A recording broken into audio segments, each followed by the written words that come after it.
हमने आपको खबरों में बताया था कि अचानक से तेजस्वी यादव अपना सारा कार्यक्रम दिल्ली में छोड़ करके लगातार जो बैठकों का दौर चल रहा था वो सारा सब कुछ छोड़ करके पटना वापस आ गए हैं। और पटना वापस आने के हमने बताया था कि बहुत सारी बातें हैं जिसको लेकर के तेजस्वी यादव पटना आए हैं।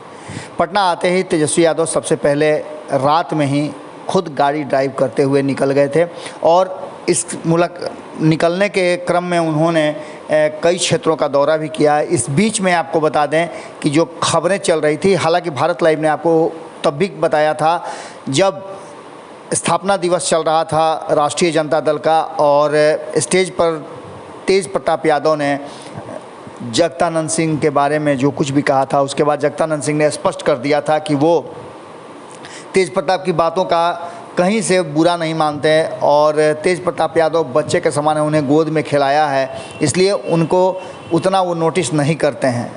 बच्चे हैं, जो बोलना है अपना बोल लेते हैं, वो अपना काम करते रहते हैं। एक बार फिर से जब छात्र राजद की स्थापना दिवस मनाई जा रही थी, उस बीच में भी तेज प्रताप यादव ने कई बातें कही जिसको लेकर के मीडिया और राजनीतिक गलियारे में चर्चाएं तेज हो गई कि जगदानंद सिंह को जिस तरह से तेज प्रताप अटैक कर रहे हैं, जगदानंद सिंह को यदि भी जरा भी मान सम्मान की चिंता है तो उन्हें पार्टी छोड़ देना चाहिए, लालू प्रसाद ये सब करवा रहे हैं।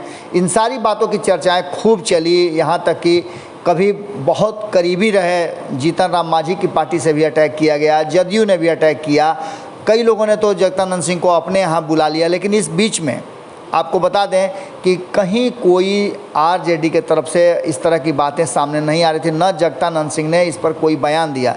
जगदानंद सिंह जिस दिन कार्यक्रम चल रहा था उसके पहले ही वो अपने पारिवारिक कार्यक्रम के सिलसिले में अपने गांव चले गए थे और पटना में नहीं होने का भी एक कारण था जिसके चलते वो श्रावणी पूजा के लिए अपने गांव गए हुए थे। और इसी दौरान ये सब घटनाएं घटी, मीडिया ने शुरू कर दिया ये बात कहना और राजनीतिक गलियारे में चर्चा हो गई कि अब वो ऑफिस नहीं आ रहे हैं, जबकि ये स्पष्ट सूत्रों से जानकारी मिली है कि वो पटना में हैं ही नहीं, अपने गांव श्रावणी पूजा के लिए गए हुए हैं। इन सारी बातों को लेकर के तेज प्रताप यादव जो कुछ भी बोल रहे थे, उसके बाद तेज प्रताप यादव लगातार मीडिया पर गुस्से में आ गए। कई मीडिया कर्मियों को उन्होंने बताया कि वो एजेंडे के तहत लालू प्रसाद और लालू परिवार के साथ साथ आरजेडी की खबरें दिखाते हैं। उन्होंने यहाँ तक कह दिया कि आरएसएस के एजेंडे पर काम करते हैं। इन सारी बातों को लेकर के बड़ी गुस्से में थे, एफआईआर दर्ज करने की भी बात कही। इसके बाद तेजस्वी यादव पटना आते हैं और पटना आते ही वो बड़ा ही रिलैक्स मूड में नज़र आते हैं। कई लोगों से मुलाकात होती है, बातें होती हैं और रात में ही वो सारा मामला बिल्कुल सेट कर देते हैं और कहीं कोई विरोधाभास नज़र नहीं आ रहा है। न तो उनके चेहरे से नज़र आ रहा था और न ही उनके बयानों में आ रहा था। कई बाढ़ग्रस्त इलाकों में जो पटना से सटे हुए हैं उनका उन्होंने भ्रमण किया और उसके बाद रात में ही उन्होंने सारे मुद्दों को बिल्कुल हवा हवाई कर दिया। आज कहा यह जा रहा है, जो हमारे तक जानकारी मिली है, कि तेजस्वी यादव प्रेस वार्ता करेंगे और प्रेस वार्ता में बहुत सारी बातें स्पष्ट करने वाले हैं। क्या कुछ निकल करके सामने आता है, हमारी पूरी नज़र उस पर बनी हुई है। आप भारत लाइव देखते रहिए। बहुत बहुत धन्यवाद।